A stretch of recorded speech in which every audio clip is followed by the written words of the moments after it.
حضرت ابو بکر صدیق رضی اللہ تعالی عنہ، آپ کا نام عبداللہ ہے۔ ابو بکر تو ان کو اس لیے کہا جاتا ہے کہ ہر کام میں وہ پہل کرتے تھے۔ کوئی بھی کام ہوتا سب سے پہلا نمبر حضرت ابو بکر کا ہوتا تھا، اس لیے ان کو ابو بکر ان کا نام پڑا، وگرنہ اصل نام ان کا حضرت عبداللہ ہے۔ والد کا نام عثمان بن عامر ہے رضی اللہ عنہ۔ حضرت ابو بکر صدیق رضی اللہ تعالی عنہ کی والدہ کا نام سلمہ بنت صخر ہے، اور حضرت ابو بکر صدیق رضی اللہ تعالی عنہ وہ واحد صحابی ہیں کہ جو خود بھی مسلمان ہیں، ان کی بیوی بھی مسلمان ہے، ان کی بیٹیاں بھی مسلمان ہیں، ان کے بیٹے بھی مسلمان ہیں، ان کے نواسے اور نواسیاں بھی مسلمان ہیں، ان کے پوتے اور پوتیاں گویا سارا کا سارا گھرانہ مسلمان تھا۔ یہ واحد صحابی ایسا ہے کہ جس کا پورا گھرانہ مسلمان تھا۔ اللہ تعالیٰ نے سب کو ایمان عطا فرمایا تھا۔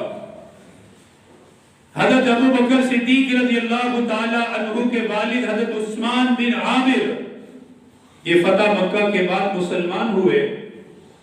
آپ صلی اللہ علیہ وآلہ وسلم کے پاس حضرت ابو بکر اپنے والد کو لے کر آئے۔ میں کچھ ابتدائی باتیں ذکر کر رہا ہوں، اس کے بعد انشاءاللہ حضرت ابو بکر کے فضائل اور مناقب پہ بات کریں گے۔ کچھ تعارف ہونا چاہیے حضرت ابو بکر صدیق رضی اللہ تعالی عنہ کا گھرانے کے لحاظ سے، کہ پورا کا پورا گھرانہ ان کا مسلمان تھا۔ فتح مکہ کے بعد حضرت ابو بکر صدیق رضی اللہ تعالی عنہ اپنے والد عثمان بن عامر، جن کی کنیت ابو قحافہ تھی، مشہور وہ ابو قحافہ کے نام سے، کنیت ابو قحافہ تھی ان کی، نام عثمان بن عامر ہے۔ حضرت ابو بکر صدیق رضی اللہ تعالی عنہ اپنے والد کو لے کر نبیوں کے نبی امام الانبیاء کی بارگاہ پہ آئے۔ سبحان اللہ، کتنا حسین وہ منظر ہوگا کہ حضرت ابو بکر صدیق نے اپنے ضعیف والد کا ہاتھ پکڑا ہوگا اور بارگاہ رسالت میں حاضر ہوئے ہوں گے۔ اللہ اکبر، کیسی مبارک جگہ پر آ رہے ہیں۔ امام الانبیاء تاجدار مدینہ صلی اللہ تعالی علیہ وآلہ وسلم کی نظر پڑی۔ حضرت ابو بکر صدیق رضی اللہ تعالی عنہ، ان کے ساتھ ان کے والد ابو قحافہ بھی ہیں۔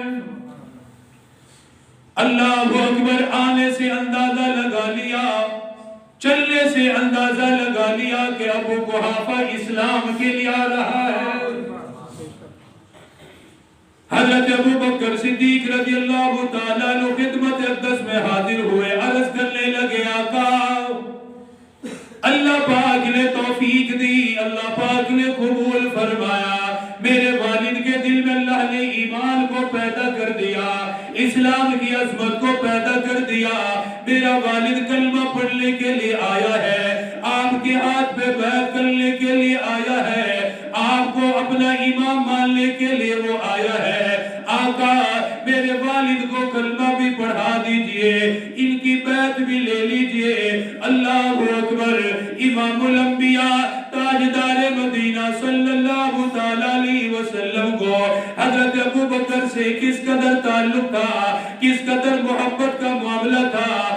آپ نے فرمایا، اے ابو بکر، اپنے والد کو گھر ہی رہنے دیتے، میں خود ان کے پاس حاضر ہو جاتا، میں خود تمہارے گھر چلا آتا، ان کو آنے کی زحمت کیوں دی، مجھے اطلاع دے دی جاتی، میں خود تمہارے گھر چل کر آتا۔ اللہ اکبر، یہ تعلق ہے، یہ محبت ہے، یہ پیار ہے، یہ عقیدت ہے۔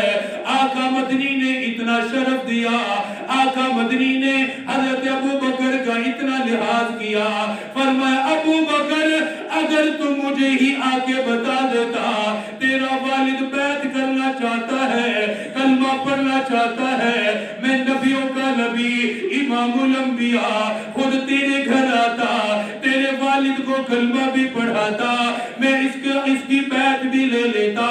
آگے پھر ابو بکر ہے، ابو بکر بھی تو ابو بکر ہے۔ آقا مدنی نے جب یہ فرمایا اے ابو بکر ان کو اپنے گھر میں ہی رہنے دیتے، حضرت ابو بکر عرض کرنے لگے آقا نانا ایسا کیسا ممکن ہے، یہ کیسے ممکن ہے، یہ ان کے لائق ہے آپ کی بارگاہ میں آ کر ایمان بھی قبول کرے، بیعت بھی کرے۔ یہ تو آپ نے محبت کا اظہار فرمایا، پیار کا اظہار فرمایا۔ دراصل حق تو ہمارا ہے، ہم خود بارگاہ رسالت میں چل کے آئے، آپ کی خدمت اقدس میں حاضر ہو۔ آقا یہ میرا والد ہے، اسے کلمہ پڑھا دیجئے۔ امام الانبیاء نے، نبیوں کے نبی نے ابو قحافہ کو کلمہ پڑھایا، ابو قحافہ مسلمان ہو گئے، ان کی آپ نے بیعت لے لی۔ بیعت لینے کے بعد حضرت ابو قحافہ اپنے گھر کو چلے گئے۔ حضرت ابو بکر صدیق وہ واحد صحابی ہے جو خود بھی مسلمان ہے، جن کا والد بھی مسلمان ہے، ان کی والدہ سلمہ بنت صخر ابتدائی اسلام میں ہی مسلمان ہو گئی۔ آقا مدنی نے جب اپنی نبوت کا اعلان فرمایا، لوگوں کو اللہ کی طرف بلایا، لوگوں کو اسلام کی دعوت دی، حضرت ابو بکر صدیق نے اپنی والدہ کو اللہ کے نبی کے بارے میں بتایا، آقا مدنی کے بارے میں بتایا۔ حضرت ابو بکر کی والدہ فرمانے لگی، فرمایا اے ابو بکر جلدی کر مجھے بھی لے جا، میں بھی مسلمان ہونا چاہتی ہوں۔ اتنا عظیم صحابی جس کا والد بھی مسلمان ہوا، جس کی والدہ بھی مسلمان ہوئی، ایک اور بڑی قابل تعجب بات ہے، حیران کن بات ہے، حضرت ابو بکر صدیق رضی اللہ تعالیٰ عنہ وہ واحد صحابی جو آقا مدنی کے اعلان نبوت سے پہلے بھی آقا کے ساتھ رہتا تھا، یہ وہ واحد صحابی ہے اللہ اکبر جو کبھی بھی آقا سے جدا نہیں ہوا۔ اعلان نبوت کے بعد نہیں، آقا مدنی صلی اللہ علیہ وآلہ وسلم کے ساتھ حضرت ابو بکر کا تعلق پہلے سے ہی بنا ہوا تھا، ابتدا سے ہی یہ ایک تعلق، یہ دوستی بنی ہوئی تھی، اور کبھی بھی آقا سے الگ نہیں رہے۔ اس لیے تو نبی پاک صلی اللہ